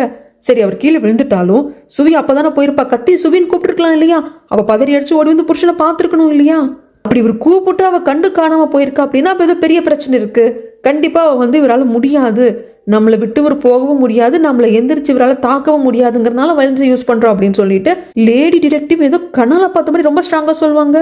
அந்த சமயத்தில் ஹீரோயின் கேட்பாங்க, அந்த பொண்ணு இருக்கா இல்லையா சுவி, அவள் வச்சிருக்கிற ஹேண்ட்பேக் வந்து ரொம்ப காஸ்ட்லி, 40,000 ரூபாய் அப்படின்னு சொல்லிட்டு சொன்னது யாரு அப்படின்னு கேட்குற சமயத்தில் அப்படியே திரும்பி எல்லாரும் மேனேஜர் லேடியை தான் பார்ப்பாங்க. அப்போ மேனேஜர் லேடி இருந்துட்டு, ஆமாம் அந்த பொண்ணு வச்சிருக்க ஹேண்ட்பேக் மட்டும் இல்லை, அவள் போட்டு வந்த ஸ்லிப்பர்ஸ்ல இருந்து ட்ரெஸ்ஸில் இருந்து எல்லாமே பயங்கர காஸ்ட்லி, அதை மொத்தத்தையும் சேர்த்துனா கிட்டத்தட்ட 2 லட்சம் வருது அப்படிங்கிறாங்க. இதுக்கெல்லாம் காசு எங்கேருந்து வருது, அவள் வீடியோஸ் எல்லாம் போஸ்ட் பண்ணுறதுல மட்டும்தான் காசு வருது அப்படிங்கிறப்ப ஹேக்கர் இருந்துட்டு அதில் மட்டும் கிடையாது, அவள் வீடியோஸ்க்கு நிறைய பேர் கமெண்ட்ஸ் பண்ணுவாங்க, அதில் டொனேட்டர் அப்படின்னு சொல்லுவாங்க. நம்ம ஹீரோயின் ஸ்பான்சர் மாதிரியான்னு கேட்கறதுக்கு அது தனி ரகம். டொனேட்டர் அப்படிங்கிறவங்க இவ கூட உட்காந்து ஒரு நாளைக்கு ஒரு மீல் சாப்பிட்றதுக்கு, ஒரு டின்னர் சாப்பிட்றதுக்கு அதுக்குன்னு இவ்வளோ பே பண்ணுவாங்க. அதில் யார் ஹையஸ்ட் அமௌண்ட் பே பண்ணுறாங்களோ அவ கூட ஒரு ரெஸ்டாரண்ட்டில் உட்காந்து இவள் லஞ்ச் சாப்பிடுவா, இல்லைன்னா பிரேக்ஃபாஸ்ட் சாப்பிடுவா. அந்த மாதிரிங்கிற சமயத்தில் ஓ அப்படியா சொல்கிறேன், இப்போ கூட அவள் லைவ் போயிட்டு இருக்கா, நான் கூட கமெண்ட் பண்ணிட்டு தான் இருக்கேன் அப்படிங்கிறாங்க. அப்படியே கமெண்ட் பண்ண அப்படின்னு சொல்லிட்டு ஹேக்கரை பிடிச்சிக்கிறாங்க. இப்போ இந்த சுவி பொண்ணு லைவ் வந்துட்டு இருப்பா, சில ப்ராடக்ட்லாம் வச்சிருப்பா, இதெல்லாம் வந்து என் ஹஸ்பண்ட்காக யூஸ் பண்ணுறது, அவருக்கு யூஸ் பண்ணுற டேப்லெட்டு ஆயில்மெண்ட்ஸ் அப்படின்னு சொல்லிட்டு எல்லாத்தையும் காட்டுவா. அண்ட் தென் யார் எனக்கு அதிகமாக டொனேட் பண்ணுறீங்களோ நான் அவங்க கூட லஞ்ச் சாப்பிடுவேன் அப்படின்னு சொல்லியிருப்பா. நிறைய பேர் வந்து இவ்வளோ பணம் பே பண்ணுறோம் இவ்வளோ பணம் பே பண்ணுறோன்னு சொல்லிக்கிட்டே இருப்பாங்க. ஆனால் அது ஆரம்பத்தில் கோட் பண்ணுறது சுவிதா. உதாரணத்துக்கு எப்படி சொல்லலாம், என் கூட நீங்கள் வந்து ஒரு நாளைக்கு லஞ்ச் சாப்பிட்ணும் அப்படின்னா நீங்கள் குறைஞ்சது 1 லட்சத்துக்கு மேலே நீங்கள் பே பண்ணாதான் லஞ்ச் சாப்பிட்றதுக்கு நான் வருவேன் அப்படின்னு வச்சுக்கோங்க. அப்போ கேட்குறவங்க 1 லட்சத்துக்கு மேலே தான் கேட்கணும். கமெண்ட்ஸில் தான் பேசிக்கிட்டு இருப்பாங்க. பட் நம்மளுக்கு கொஞ்சம் ஜாலியாக இருக்கணும் கொடுக்கணும் அப்படிங்கிறதுக்காக இவங்கெல்லாம் பிளாக் கலர் ட்ரெஸ் போட்டுட்டு நம்ம ஹேக்கரை ஒரு ப்ரொஃபஸராக மாற்றிருப்பாங்க. பேரெல்லாம் மாற்றி இவர் பேர் வந்து ப்ரொஃபஸர் கேவான். இவர் கூலர்ஸ் போட்டு உட்காந்துக்கிட்டு இவர் தான் அதிகமான அமௌண்ட் சொல்கிற மாதிரி எல்லாம் வந்து எல்லா படி நின்றுட்டு இருப்பாங்க. சொல்லிக்கிட்டே இருப்பாங்க, இவர் 1 லட்சத்துக்கு மேலே 10,000, 1,10,000 வச்சா 1,20,000 வைக்கிறதுக்கு ஒரு ஆள் வருவான், 1,50,000 ஒருத்தன் வருவான். இப்படியே போய்கிட்டே இருக்கும். சரி போதும், நம்ம வந்து ஓவராக செலவு பண்ணிட்டு கிட்டத்தட்ட 3 லட்சம் வரைக்கும் வந்துருங்க. நம்ம ஹீரோயின் வந்துட்டு போதும், நம்ம பட்ஜெட் வந்து அவ்வளோதான், இதுக்கு மேலே போயிடுச்சு அப்படிங்கிறப்போ அந்த இடத்துக்கு மீ வருவாங்க. நான் இருக்கிறப்போ பட்ஜெட்டை பற்றி நீங்கள் கவலைப்படுறதா, நெவர். சண்முகம் விடுறா போகட்டும் அப்படின்னு சொன்னதும் 5 லட்சத்துக்கு கடைசியில் இவர் கோட் பண்ணிடுவார். ப்ரொஃபஸர் கே அப்படிங்கிற ஐடியில் இருக்கிற ஹேக்கர் அதை கடைசியில் ஃபிக்ஸ் ஆகும். ப்ரொஃபஸர் கே நீங்கள் தான் வின் பண்ணியிருக்கீங்க, உங்கள் கூட தான் லஞ்ச் சாப்பிட போகிறோம் அப்படிங்கிற சமயத்தில் கொஞ்சம் ஓவராக தான் இருக்கும் நம்ம ஹீரோயினுக்கு. 5 லட்சம் கொடுத்தா லஞ்ச் சாப்பிட போகணும் அப்படின்னு சொல்லிட்டு. பட் இதெல்லாம் கேஸுக்காக தானே, அதனால தான் நானும் ஹெல்ப் பண்ணுறேன். எல்லா திருமண வாழ்க்கையிலையும் பெண்கள் தான் கஷ்டப்படுவாங்களா, இந்த மாதிரி கெட்ட பெண்கள் கிட்ட மாட்டிக்கிட்டு நல்ல ஆண்களும் கஷ்டப்படுறாங்க இல்லையா அப்படின்னு சொல்லிட்டு மீ சொல்லுவாங்க. எல்லாரும் எஸ் நீங்கள் சொல்கிறதும் கரெக்டு தான் அப்படிம்பாங்க. இங்கே சீன் அப்படியே கட் பண்ணா அடுத்த நாள் எந்த ரெஸ்டாரண்ட்டில் இந்த சுவி கூட லஞ்ச் சாப்பிடணுமோ அந்த இடத்துக்கு இவர் வராரு. ஸோ ப்ரொஃபஸர் கே அப்படிங்கிற மாதிரி தான் ஐடி கொடுத்துருப்பாங்க. அதுக்கேற்ற மாதிரி நல்லா கண்ணாடியெல்லாம் போட்டுக்கிட்டு தலையை படியை வாரிக்கிட்டு சூட்டெல்லாம் போட்டுக்கிட்டு வராரு. வர்றப்பவே காலில் வந்து கனெக்ட் ஆயிருக்காரு டிடெக்டிவ் லேடியோட. நிறையா பொண்ணுங்க கிட்ட டேட் பண்ணியிருந்தாலும் இது கொஞ்சம் நடிக்கணும் அப்படிங்கிறப்போ பதட்டமாக தான் இருக்குது ஹேக்கருக்கு. டிடெக்டிவ் லேடி இன்ஸ்ட்ரக்ஷன் கொடுக்க அதை ஃபாலோ பண்ணிக்கிட்டே வராங்க. கொஞ்சம் நேரம் சாப்பிட்டுக்கிட்டே இருப்பாங்க. அப்புறம் சுவி இருந்துட்டு போதும் ஒரு கேம் ப்ளே பண்ணலாமா அப்படின்னு சொல்லிட்டு ஒரு டிஷ்யூ பேப்பர் எடுத்து வச்சு ப்ளே பண்ணலாம் அப்படிங்கிறப்போ எனக்கு என்ன ப்ளே, எனக்கு புரியலிங்களே, எனக்கு விளையாட தெரியாதுங்களே அப்படின்னு சொல்லிட்டு இவர் சொல்ல, இந்த டிஷ்யூ பேப்பரை ஒரு பிளாங்க் செக்காக நினச்சிக்கோங்க. உங்களுக்கு என்ன பண்ணணுமோ அதில் எழுதுங்க, அதுக்கு என்ன அமௌண்ட்டோ அதை நான் கோட் பண்ணுறேன் அப்படின்னு சொல்வா. அதாவது என்ன சொல்ல வரான்னா, நீ என் கூட தனியாக ரூமுக்கு போகணும், என் கூட இருக்கணும்னாலும் ஓகே, உனக்கு என் கூட என்ன பண்ணணும்னு தோணுதோ அதை எழுது, அதுக்கு இன்னும் அமௌண்ட் அப்படிங்கிறத நான் எழுதுறேன், அமௌண்ட்டை ஃபிக்ஸ் பண்ண வேண்டியது நான் அப்படின்னு சுற்றி வளைச்சு சொல்லணும். அப்படின்னா கேடு கெட்ட வேலை பண்ணிகிட்டு இருக்கா. இது எல்லாத்தையும் ரெக்கார்ட் பண்ணி எடுத்துக்கிட்டு அவங்க ஹஸ்பண்ட் கிட்ட நம்ம ஹீரோவும் ஹீரோயினும் ப்ளே பண்ணி காட்டுறாங்க. பாவம் அந்த மனுஷன் உடஞ்சு போயிடுறாரு. ஆனாலும் அவர் டைவர்ஸ் வாங்கிக்கிறதுக்கு ஒத்துக்கிறது இல்லை. அதுக்கப்புறம் தான் சொல்கிறாங்க, ஆக்சுவலாக எனக்கு படுற அடியெல்லாம் ஏதோ ஒரு வகையில் அவ கூட நான் சண்டை போடுறப்பவோ இல்லை அவள் என்னை வேணுக்கும்னே காயப்படுத்துறதாகவும் தான் இருக்குது. அதெல்லாம் வச்சு அவள் வியூஸாக மாத்துறா. ஆரம்பத்தில் எனக்கு தெரியாதனமாக தான் அடிபட்டுச்சு. நான் வீட்டில் ஏதோ எடுக்க போகிறப்போ விழுந்துட்டேன். ஆனால் அந்த வீடியோவை போஸ்ட் பண்ணப்போ பயங்கரமாக வியூஸ் போச்சு, லைக்ஸ் வந்துச்சு. உங்களை மாதிரி ஒரு ஒய்ஃப் தாங்க எல்லாருக்கும் கிடைக்கணும் அப்படிங்கிற மாதிரிலாம் கமெண்ட்ஸ் வந்து அது அவளை ஒரு மாதிரி ட்ரிகர் பண்ணி போதை ஏற்றி விட்டுடுச்சு போல இருக்கு. அதுக்கப்புறம் வேணுக்குனே நான் காயப்படுத்த ஆரம்பிச்சோம் அப்படின்னதும் ஹீரோக்கு கோவம் வந்துடுது. இதை பாருங்க, நீங்கள் உங்கள் ஒய்ஃபுக்காக சப்போர்ட் பண்ணுறீங்க, எல்லாம் ஓகே. ஆனால் வயலன்ஸ் அப்படிங்கிறது தப்பு. ஒரு ஆண் பெண் அடிக்கிறதும் தப்பு தான், ஒரு பெண் ஆண் அடிக்கிறதும் தப்பு தான். உங்களால் எதுவும் பண்ண முடியாதுங்கிறதுக்காக அவள் அடிக்கிறான் அப்படின்னா சுவி பண்ணுறது தப்பு. அப்படிங்கிறப்போ இல்லை எனக்கு டைவர்ஸ் வேண்டாம், நான் ஒரு நல்ல ஹாப்பியான லைஃப்பை தான் வாழ்ந்துட்டு இருக்கேன், எல்லாருக்கும் காட்டிக்க நினைக்கிறேன். நான் என்னோட திருமண வாழ்க்கையில் ஃபெயிலியர் ஆகிட்டேன் அப்படிங்கிறத காட்டிக்க விரும்பல.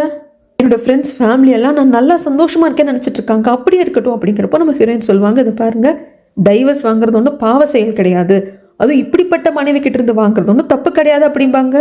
ஆனால் அதுக்கு இவர் ஒத்துக்கிட்டாரா என்ன அப்படிங்கிறத நம்மளுக்கு காட்டலைங்க. அதுக்கப்புறம் நம்ம ஹீரோயின் வந்துட்டு ஆஃபீஸ்க்கு வந்துருவாங்க. பேசிக்கிட்டு இருக்கிறப்போ ஹீரோயின் கேட்பாங்க, உங்களுக்கு என்ன தோணுது, சுவியோட ஹஸ்பண்ட் ஒத்துக்குவாருன்னு தோணுதாங்கிறப்போ அவரோட விஷயம், அவரால் யோசிச்சு முடிவெடுக்க முடியும். அவர் ஓகே இந்த டைவர்ஸ் வேணும்னு சொல்லிட்டாருன்னா நாம் அவர் பக்கம் நிற்கலாம் அப்படிங்கிற முடிவுக்கு வந்துருவாங்க. இந்த சீனை அப்படியே கட் பண்ணா இந்த சுவியோ ஹஸ்பண்டும் சேர்ந்து 3வது வருஷம் வெட்டிங் ஆனிவர்சரி செலிப்ரேட் பண்ணுறதுக்காக வச்சுருக்காங்க. அது மட்டும் இல்லாமல் இதுக்கு நிறைய பேரை இன்வைட் பண்ணியிருப்பாங்க. இந்த 3வது வருஷம் வெட்டிங் ஆனிவர்சரிக்கு இவங்க என்ன ஒரு விஷயம் பண்ணியிருப்பாங்க அப்படின்னா, திருமணத்தப்போ ஆணும் பெண்ணும் சில வாக்குறுதிகள் எடுத்துப்பாங்க. உன்னை நான் கல்யாணம் பண்ணிக்கிட்டு இப்படியெல்லாம் பண்ணுவேன், நல்லா வாழ வைப்பேன் அப்படின்னு சொல்லிட்டு ஒரு ஆண் சொல்லுவான். அதே மாதிரி ஒரு பெண்ணும் சொல்லுவா. அந்த வாக்குறுதிகளை நாங்கள் புதுப்பிக்க போகிறோம் அப்படிங்கிறதையே வந்துட்டு ஒரு டேக் மாதிரி கொடுத்துருப்பாங்க. அதுக்காக எல்லாரும் இருப்பாங்க. இவர் பாட்டுக்கு தேமேன் பாவம் அந்த மனுஷங்க உட்காந்துட்டு இருப்பாங்க. ஃப்ரெண்ட்ஸோட சேர்ந்து இவ குடிச்சிட்டு எல்லாம் கூத்தடிச்சிட்டு இருப்பா சுவி. அந்த சமயத்தில் நம்ம ஹீரோயினோட என்ட்ரி. இங்கே வீடியோலாம் கவரேஜ் பண்ணிட்டு இருக்கிறது ஹேக்கர் தான். நம்ம ஹீரோயினை பார்த்ததும் சுவிக்கு கொஞ்சம் ஒரு மாதிரி இருக்கும். சரி, சீன் கிரியேட் பண்ண வேண்டாம் அப்படின்னு அமைதியாக இருப்பா. ஆனால் வந்த ஹீரோயின் சுவியோட ஹஸ்பண்டை பார்த்து லைட்டாக ஸ்மைல் பண்ணுவாங்க, தலையாட்டுவாங்க. இவங்களுக்குள்ள என்ன அண்டர்ஸ்டாண்டிங் அப்படின்னா, அன்னைக்கு நம்ம ஹீரோயின் கிட்ட பேசிட்டு இந்த சுவியை பற்றின எல்லா விஷயமும் தெரிஞ்சதுக்கு அப்புறமாக இவர் வீட்டுக்கு வந்திருப்பாரு. வந்தவர் சுவி எங்கே போயிட்டு வர, இந்த ட்ரெஸ்ஸு, இந்த பிரேஸ்லெட், அந்த நகை எல்லாம் எந்த காசில் வாங்கினேன், என்ன நடந்துட்டு இருக்கு அப்படின்னு கேட்டப்போ இவ அந்த பேச்சுக்கே வரமாட்டா. ஏன்னா இப்போ எங்கே போயிட்டு வந்திருக்கானா, ஹேக்கர் பையன் கூட வந்துட்டு லஞ்சு சாப்பிட்டு வந்திருக்கா, நைட்டு தான் வந்திருக்கா. ஆனால் வேற எந்த தப்பு பண்ணலை. அந்த என்ன வேணா எழுது, அதுக்கான அமௌண்ட்டை நான் கோட் பண்ணுறேன்னு அவன் சொல்லியிருந்தா இல்லையா, அதெல்லாம் எப்படியோ அந்த ஹேக்கர் பையன் சமாளிச்சுட்டான். ஜஸ்ட் இவளோட புத்தி அப்படின்னு ரெக்கார்ட் பண்ணி காமிச்சாச்சு. ஆனால் தன்னோட மனைவி சுவி இந்த அளவுக்கு கீழ்த்தனமாக போயிருக்கா அப்படிங்கிறப்போ ஹஸ்பண்டுக்கு எப்படி இருக்கும். அப்போ இந்த மாதிரியான வேலைகளை பண்ணி தான் இப்படி நகை நட்டுன்னு வாங்கி வச்சிருக்கிறா, இந்த ஹேண்ட்பேக், இந்த ஆடம்பர வாழ்க்கையில் வாழ்றான்னு தானே அவருக்கு தோணும். அதை பற்றி பேசுகிறப்போ அதை பற்றி சுவி பேச மாட்டா. இதை பாருங்க, நான் ஒரு பர்ஃபெக்டான ஐடியாவோட வந்திருக்கேன். நம்ம 3வது வருஷம் வெட்டிங் ஆனிவர்சரியை பயங்கரமாக செலிப்ரேட் பண்ண போகிறோம். நம்ம திருமணத்தப்போ ஏற்றுக்கிட்ட வாக்குறுதிகளை புதுப்பிக்க போகிறோம். பயங்கரமாக லைக்ஸ் பிச்சுக்கும், இப்படி ஆகும் அப்படி ஆகும் சொல்லிக்கிட்டே இருக்கிறப்போ இதை பாரு சுவி, லைக்ஸுக்காக பண்ணாத. ஒரு ஸ்டேஜுக்கு மேலே நம்ம போடுற விஷயங்கள ட்ராமா மாதிரி நினச்சிட்டு யாரும் பார்க்க மாட்டாங்க, நேச்சராக இல்லைங்கிறத கண்டுபிடிச்சிருவாங்க. அப்படிங்கிறப்போ ப்ளீஸுங்க இந்த ஒரு வாட்டிங்க அப்படின்னு சொல்லிட்டு சம்மதத்தை வாங்கிடுவா. ஆனால் அந்த செகண்ட் இவர் முடிவு பண்ணிட்டாரு இவ கூட வாழ முடியாதுன்னு சொல்லிட்டு சுவிக்கு சம்மதத்தை கொடுக்குற மாதிரி கொடுத்துட்டு நம்ம ஹீரோயினை கூப்பிட்டு இதெல்லாம் பண்ண போறா அப்படிங்கிறதையும் சொல்லிடுவாங்க. அது மட்டும் இல்லாமல் அப்படி எங்களோட 3rd வெட்டிங் ஆனிவர்சரி பார்ட்டி நடக்கிறப்போ அங்கே வந்து பிரச்சனை பண்ணுறதுக்காக ஒரு ஆளையும் செட் பண்ணியிருக்கா. ஏன் வந்து பிரச்சனை பண்ணோம், அப்படி பிரச்சனை பண்ணுற மாதிரி அந்த பார்ட்டியை ஸ்பாயில் பண்ணுற மாதிரி இவ எதுக்குங்க ஆளை செட் பண்ணோம். அதாவது இப்போ இந்த பார்ட்டி நடக்கிற இடத்துல வீடியோ எடுத்து அதையும் சேனலில் போஸ்ட் பண்ண போறா. அப்போ பண்ணுற சமயத்தில் ஒரு கிக்கு கிறிஸ்பு இருக்கணும் இல்லையா, தம்ப்நெயிலே வைக்கணும் இல்லையா, எங்களது 3ஆம் ஆண்டு திருமண விழாவில் நடைபெற்ற 3ஆம் உலகப் போர் அப்படிங்கிற மாதிரியெல்லாம் வைக்கணும் இல்லையா. அதுக்காகவா அப்படி ஒரு பொண்ணு வந்து பிரச்சனை பண்ணா. அப்படிங்கிறப்போ நான் என் புருஷனோட அமைதியான ஒரு வாழ்க்கை வாழ்ந்துட்டு இருக்கேன், அது இவளுக்கு பிடிக்கல, பொறாமையில வந்து பிரச்சனை பண்ணுறா அப்படின்னு சொல்லி அவள் வியூஸை வந்து இன்க்ரீஸ் பண்ணுறதுக்காக, ஈஸியாக ஆடியன்ஸ் வந்து அட்டாச் ஆகி பார்க்கணுங்கிறதுக்காகவும், சுவியை வந்து இன்னும் பெரிதாகவும் பார்க்கணுங்கிறதுக்காகவும் சுவி பண்ண பிளானா. இது எல்லாத்தையுமே சுவி வந்து சுவியோட ஹஸ்பண்ட் கிட்டே சொல்லியிருப்பாங்க. சுவியோட ஹஸ்பண்ட் நம்ம ஹீரோயின் கிட்ட சொல்லிட்டாங்க. இப்போ சுவி இத்தனையும் பண்ண போறா, என்ன பண்ணலான்னு சொல்லிட்டு உங்க டீமோட பேசிட்டு இருக்கிறப்போ சுவியை பற்றி டோட்டல் அனலைஸ் பண்ணியிருப்பாங்க இல்லையா, லேடி டிடெக்டிவும் ஹேக்கரும். அதில் அவங்களுக்கு ஒரு விஷயம் தெரிய வந்திருக்கும். இப்போ எப்படி இந்த சுவி பொண்ணு என் கூட ஒரு நாள் லஞ்ச் சாப்பிட்றதுக்கு இவ்வளோ அமௌண்ட் அப்படின்னு கோட் பண்ணியிருப்பா. அதில் ஒருத்தர் ஒரு வாட்டி வின் பண்ணி இவ கூட போய் லஞ்ச் சாப்பிட்டு வந்திருப்பாரு. அது தெரிஞ்சதும் அந்த பர்சனோட ஒய்ஃப் வந்து டைவர்ஸ் பண்ணியிருப்பா. நீ கண்டவ கூட போய் சாப்பிட்டுட்டு கும்மால் அடிச்சுட்டு வரியாடா அப்படின்னு சொல்லிட்டு டைவர்ஸ் பண்ணியிருப்பா. ஸோ அவளை வந்து நாங்கள் ஃபாலோ பண்ணி அவன் நிறையா டொனேட்டர் கிட்ட போயிட்டு இந்த மாதிரி ஒரு நாள் லஞ்ச் சாப்பிட்றது, டின்னர் போகிறதுன்னு இருந்திருக்கு. அதில் இது ஒன்று நடந்திருக்கு. அப்படிங்கிறப்போ அப்போ அந்த டைவர்ஸ் கொடுத்தா இல்லையா, அந்த லேடியை கூப்பிடுவோம் அப்படிங்கிற மாதிரி எல்லா பக்கா பிளான் பண்ணியிருப்பாங்க. அதுக்கப்புறம் தான் நம்ம ஹீரோயினோட என்ட்ரியா. ஆனால் அதுக்கு முன்னாடி ஹேக்கர் பையன் எங்கள் கேமராமேனாக வந்துட்டாரு. கொஞ்ச நேரத்தில் ஒரு லேடி வந்து பயங்கரமாக வீடு கட்டிட்டு இருப்பா. இந்த சுவியை தான் அடிக்க வருவா. சுவி போய் ஹஸ்பண்ட் பின்னாடி ஒழிஞ்சப்பா. என்னங்க, நான் இந்த இடத்துல இந்த மாதிரி பிரச்சனை பண்ணுறதுக்கு பணம் கொடுத்து ஒரு ஆர்டிஸ்ட்டை நான் செட் பண்ண சொல்லியிருந்தேன். அது இவங்க தான் போல இருக்குன்னு இவன் நினச்சிக்கிறான். ஆனால் வந்திருக்கிறது இவளால் பாதிக்கப்பட்ட ஒரு பெண். அவ சும்மா பயங்கரமாக வீடு கட்டுவா. எங்கடி அந்த சுவி அப்படின்னு சொல்லி சுவியை பார்க்க சுவிதெல்லாம் நாம தான் பிளான் பண்ணவ தான் வந்திருக்காங்கிற மாதிரி நினச்சிட்டு இருக்கா இல்லையா. அதனால எங்க வந்து இப்படி எல்லாம் பண்றீங்க அப்படிங்கிறப்போ சுவியோட முடிய பிடிச்சா ஹாய் நாச்சு சுவியை போட்டு கும்மா குத்து குத்திட்டு இருக்கிறப்போ அதுக்கப்புறமாக வந்து அந்த பொம்பளை பிரிச்சு கூப்பிட்டு போவாங்க. எல்லாம் ஆக்டிங் தானே, ஆனால் என்ன ரியலாக இருக்குது புரியலையே அப்படின்னு சொல்லிட்டு என்னங்க பார்த்துட்டு இருக்கீங்களா. ஆக்சுவலி இது எல்லாத்தையுமே வந்துட்டு லைவாக வந்து போடுற மாதிரி செட் பண்ணியிருப்பா சுவி. எவ்வளோங்க வியூஸ் வந்து கவுண்ட் ஆயிருக்குங்கிறப்போ 80,000 பேர் பார்த்துட்டு இருக்காங்க. அப்படியா, இன்னும் 20,000 பேர் தாங்க இருக்காங்க. 1,00,000 வியூ, அதுவும் லைவ்ல 1,00,000 வியூவெல்லாம் சான்ஸே கிடையாதுங்க. இப்போ நீங்கள் என்ன பண்ணுங்க, எனக்காக ஸ்பெஷலாக எனக்கே தெரியாமல் ஏதோ கிஃப்ட் வாங்கி வச்சிருக்கிற மாதிரி ஏதாவது சொல்லுங்க. எங்கள் வாக்குறுதிகளை வந்து நாங்கள் புதுப்பிக்க போகிறோம், நானும் என் மனைவியும் அப்படி இப்படின்னு ஏதாவது ஒன்று பேசுங்க சரியா அப்படின்னு சொல்லிட்டு இவளே மைக் எடுத்துட்டு என் ஹஸ்பண்ட் எனக்காக என்னமோ சொல்லணும்னு நினைக்கிறாரு, ஹனி நீங்களே சொல்லுங்க அப்படின்னு ரொம்ப சீன் போடுவாளா. அவரும் வாங்கிட்டு அவரும் ஹனி எனக்காக நீ நிறைய கஷ்டப்பட்டிருக்க, நான் என்ன கேட்டாலும் எனக்காக செய்வேல அப்படிங்கிறப்ப கண்டிப்பாங்க செய்கிறேங்கன்னு சொல்லி சொல்லுவா. எனக்கு டைவர்ஸ் கொடுத்துறேன் அப்படின்னதும் என்னது டைவர்ஸா என்னங்க பேசுறீங்க அப்படின்னதோ அங்கிருந்து நம்ம ஹீரோயின் கை தட்டுவாங்க. இப்போ 1 lakh வியூஸ் வந்துருச்சு அப்படின்னு சொல்லிட்டு அதுக்கப்புறம் தான் அங்கே கேமராமேனாக இருக்கிறது ஹேக்கர் அப்படிங்கிறதே தெரிய வரும். இது எல்லாமே நாசமாக போனதுக்கு நீ தாண்டி காரணம் அப்படின்னு சொல்லிட்டு அந்த கெட்டில் எடுத்துகிட்டு வருவா. அதில் தண்ணி கொதிக்க கொதிக்க இருக்கும். நம்ம ஹீரோயின் மேலே ஊற்றிடலாம் அப்படின்னு சொல்லிட்டு வர்றப்போ தடுக்கிறதுக்கு எல்லாரும் வருவாங்க, எல்லாரையும் அடிச்சிருவா. ஹீரோயின் மேலே ஊற்றலாம் அப்படிங்கிறப்போ யாரோ வந்து தட்டி விடுறாங்க. யாரடி நீ அப்படிங்கிறதுக்கு கொதிக்கிற தண்ணியை பார்த்தாலே என் ரத்தம் கொதிக்கும் அப்படின்னு தட்டி விட்டது வேற யாரும் இல்லை, நம்ம லேடி டிடெக்டிவ். என்னடி ஓவரா மாஸ் டைலாக்கெல்லாம் பேசிட்டு இருக்கேன்னு சுவி அடிக்க வர்றப்போ ஒரே ஒரு பஞ்சு தான், இப்படி இருந்து அப்படிக்கா தூக்கி ஒரு சர்க்கிள் மோஷனில் கீழே போட்டுருவாங்க. எனக்கு நீ நன்றி சொல்லணும் சுவி, உன்னை பொரிச்ச கோழியாக நான் மாற்றாமல் விட்டதுக்கு அப்படிங்கிறப்போ அதுக்கு மேலே சுவியால் முடியல, மயக்கமே போட்டுட்டா. சுற்றியிலேருந்து எல்லாரும் ஃபோட்டோஸ் வீடியோஸ்லாம் எடுக்க ஆரம்பிச்சிட்டாங்க. இதெல்லாம் லைவாக வேறு ஸ்ட்ரீம் ஆகிட்டு இருக்கு. அதுக்கப்புறம் போலீஸ் வந்துட்டு சுவியை அரெஸ்ட் பண்ணுறாங்க. நீங்கள் உங்கள் ஹஸ்பண்ட் மேலே வயலன்ஸை பயன்படுத்தியிருக்கீங்க, அது மட்டும் இல்லாமல் டிசேபிளான பர்சன் மேலே வயலண்ட் பண்ணியிருக்கீங்க, அதுக்காக உங்களை அரெஸ்ட் பண்ணுறோம் அப்படிங்கிறப்ப பக்கத்தில் நம்ம ஹீரோ இருப்பாங்க. நீ வேணும் உனக்கு ஒரு லாயர் வச்சுக்கலாம், உன் தரப்புலேருந்து ஏதாவது சொல்லணும்னா சொல்லிக்கலாம் அப்படிங்கிற சமயத்தில் ஆக்சுவலாக அரெஸ்ட் பண்ணுறப்போ போலீஸே சொல்லணும், போலீஸ் மறந்ததுனால நம்ம ஹீரோ எடுத்து கொடுத்துருப்பாங்க. அப்புறம் தான் போலீஸ்க்கு ஞாபகம் வரும், ஆமாம் உங்களுக்கு வேணால் நீங்கள் லாயர் வச்சுக்கலாம் உங்கள் தரப்பை வாதாடுறதுக்கு அப்படிங்கிறப்போ அப்போது நீங்களே எனக்கு லாயரா, என்னால் முடியாது, சத்தியமாக என்னால் உனக்கு டிஃபென்ஸ் பண்ண முடியாது, நீ கிளம்புமா தயவுசெய்து கிளம்புங்கிறப்போ சுவி வந்து ஹஸ்பண்டை பார்த்துட்டு ஹனி இது சரியே கிடையாது, நான் இல்லாமல் நீங்கள் எப்படி வாழ்வீங்க, உங்களால் நடக்க முடியாது, அந்த காலை வச்சுட்டு எப்படி ஹனி வாழ்வீங்க அப்படின்னு சொல்லிட்டு அவள் போயிடுவா. எங்களோட 3வது வெட்டிங் ஆனிவர்சரி பார்ட்டிக்காக இது சுவி அரேஞ்ச் பண்ணேன், ஆனால் இது என்னோட டைவர்ஸ் பார்ட்டியாக தான் இருக்கும் அப்படின்னு நான் அரேஞ்ச் பண்ணேன். இப்போ நாம இந்த பார்ட்டிக்குள்ளே போகலாம் அப்படிங்கிறப்போ எல்லாரும் ஜாலியாக என்ஜாய் பண்ணுறாங்க. அப்போ ஹேக்கர் பையன் ட்ரிங்க்ஸ் எடுத்துகிட்டு வந்துட்டு டிடெக்டிவ் லேடி கிட்ட பார்த்துட்டு சொல்லுவான், நான் எதிர்பார்க்கவே இல்லை, பயங்கரமாக ஃபைட் பண்ணுறேன் அப்படிங்கிறப்போ இந்த பொண்ணு ஷர்ட்டோட அந்த கையை மடிச்சு விட்டு காட்டுவா, என்ன தழும்புது அப்படின்னு சொல்லி கேட்குறப்போ என் அப்பா என் அம்மா மேலே கொதிக்கிற தண்ணியை ஊற்ற வந்த சமயத்தில் அந்த தடுக்க போனப்போ எனக்கு ஏற்பட்ட காயம் இது. இப்போ புரியுதா, நான் ஏன் சாராவோ என்ன சொன்னாலும் சரி அப்படின்னு நினைக்கிறேன், அவங்களுக்கு நான் உறுதுணையாக இருக்கேன்னு சொல்லிட்டு. ஏன்னா ஒரு தப்பான பார்ட்னர் கூட வாழ்றது அப்படிங்கிறது நரகம், கண்டிப்பாக அது யாருக்கும் அமையக்கூடாது, அப்படி அமைஞ்சாலும் அதிலிருந்து விலகி வரணும் அப்படிங்கிறதுக்காக தான் எனக்கு பாடுபடணும்னு தோணுச்சு அப்படிங்கிறாங்க.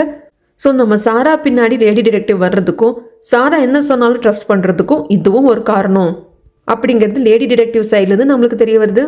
அதுக்கப்புறமாக நம்ம சாரா மினியை பார்க்க வந்திருக்காங்க. மினிக்கு ஒரு ஃப்ளாரிஸ்ட் ஆகணும் அப்படின்னு சொல்லிட்டு ஆசை இருக்கான், அதுக்காக கொஞ்சம் பார்ட் டைம் ஜாப் எல்லாம் போயிட்டு இருக்காங்களாமா எக்ஸ்பீரியன்ஸை கெயின் பண்ணணும்னு சொல்லிட்டு. அதுக்கப்புறம் சொந்தமாக ஷாப் வைக்கணும் அப்படிங்கிற ஆசை இருக்கா.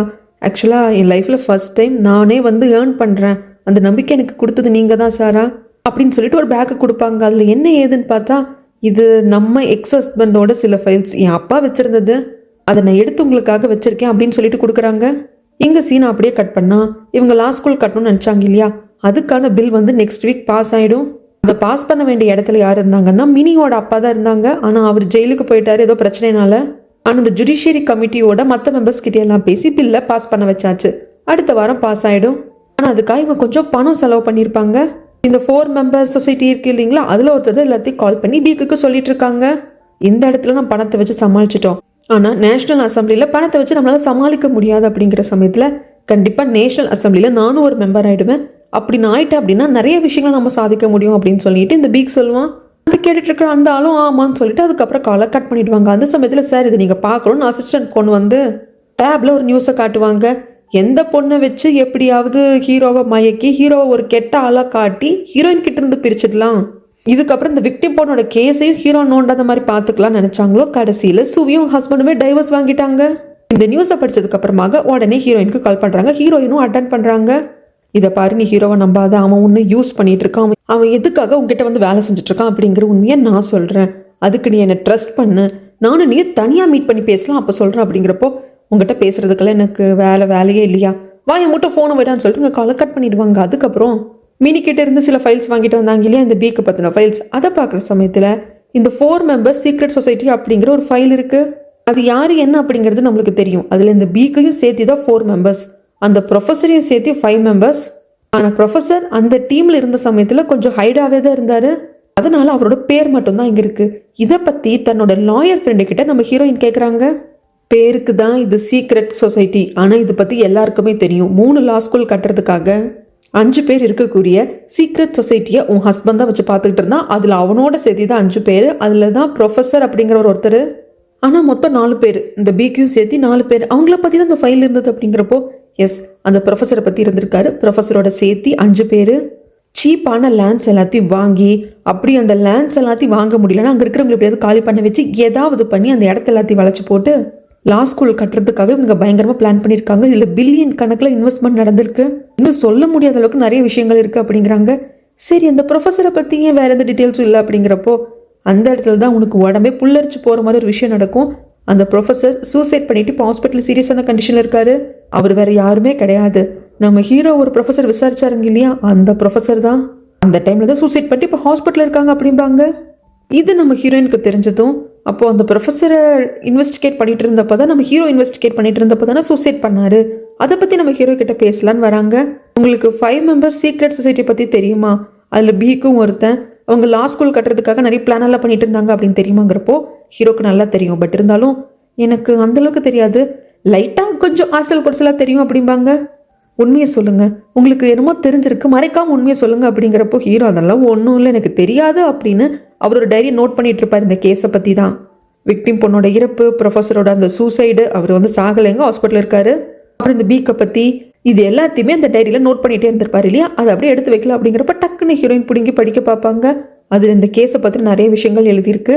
அந்த விக்டிம் பொண்ணோட வந்து அஃபேர் எல்லாம் இருக்குது. இதுக்கடையில் சாராவுக்கும் பீக்குக்கும் டைவர்ஸ் எல்லாம் ஆயிருக்கு. அப்படி இப்படின்னு சொல்லிட்டு கொஞ்சம் சாராவோட நேமும் அதில் இன்க்ளூட் ஆகிற மாதிரி இருக்கும். என் பேர் இதுக்கு இதில் இருக்குது. அப்போது என்கிட்ட பொய் சொல்லியிருக்கீங்க, இங்கே வந்து வேலை செய்கிறதுக்கான காரணமே இந்த கேஸ் தான், என்னை யூஸ் பண்ணிட்டு இருக்கீங்க, அதுவும் என்கிட்ட சொல்லாமலே, என்கிட்ட சொல்லிட்டால் பண்ணியிருக்கலாம். அப்படிங்கிறப்போ இல்லை சாரா, நீ நினைக்கிற மாதிரி இல்லை அப்படின்னு நம்ம ஹீரோயினை சமாதானப்படுத்த வருவாங்க. ஆனால் நம்ம ஹீரோயின் கேட்குற மாதிரியே கிடையாது. நான் கேட்டுக்கிட்டே இருந்தேன், நீங்கள் இங்கே வந்து ஒர்க் பண்ணுறதுக்கான ரீசன் சொல்லிட்டு கடைசியில் நீங்கள் எனக்கே தெரியாமல் என்னை யூஸ் பண்ணிட்டு இருக்கீங்க, இங்கே வந்து ஒர்க் பண்ணுறதுக்கான ரீசன் நான் தான் சொன்னீங்க. ஆனால் கிடையாது, என்ன வச்சு என்னோட எக்ஸஸ் பண்ணான பீக்கை பற்றி நீங்கள் கண்டுபிடிக்க பார்த்துருக்கீங்க, அதை என்கிட்ட சொல்லாமல் மறைச்சிருக்கீங்க, நீங்கள் வந்து என் நம்பிக்கையை கெடுத்துட்டீங்க அப்படின்னு சொல்லிட்டு வருவாங்க. இவர் சமாதானப்படுத்துறதுக்கு பின்னாடி வந்துட்டே இருப்பார். இவங்க வெளியே வந்துருவாங்க. அப்போ சாராவை பார்க்கறதுக்காக இந்த ஆஃபீஸுக்கு வந்திருப்பான் பீக்கு. சாரா கிட்ட நேராக போய் சொல்ல, அந்த பிரச்சனையெல்லாம் சொல்லலாம், அப்போதான் நம்ப மாட்டேன்ட்டாலே, ஃபோனில் பேசினப்போ கூட கட் பண்ணிட்டாலே அப்படிங்கிறதுக்காக காரில் வந்திருப்பான். இதை சாரா பார்த்துருவா. பின்னுக்கு வந்து நம்ம ஹீரோ வந்துட்டு, சாரா டிஸ்ட்ராக்ட் ஆகாத, நான் சொல்கிறத பொறுமையாக கேளு அப்படிங்கிறப்போ பீக் அங்கே காரில் வந்து நின்றுருக்கான், காருக்குள்ளே இருக்கான் அப்படிங்கிறத சாரா பார்த்துட்டா. டக்குன்னு திரும்பி, சரி அப்போது நீங்களும் டிஸ்ட்ராக்ட் ஆகாதீங்க அப்படின்ட்டு டக்குன்னு வந்து நம்ம ஹீரோவை கிஸ் பண்ணிடுவா. இதை பீக்கும் பார்த்துருவான். இதுக்கப்புறம் என்ன நடந்தது அப்படிங்கிறத நான் அடுத்தடியில் வந்து சொல்கிறேங்க.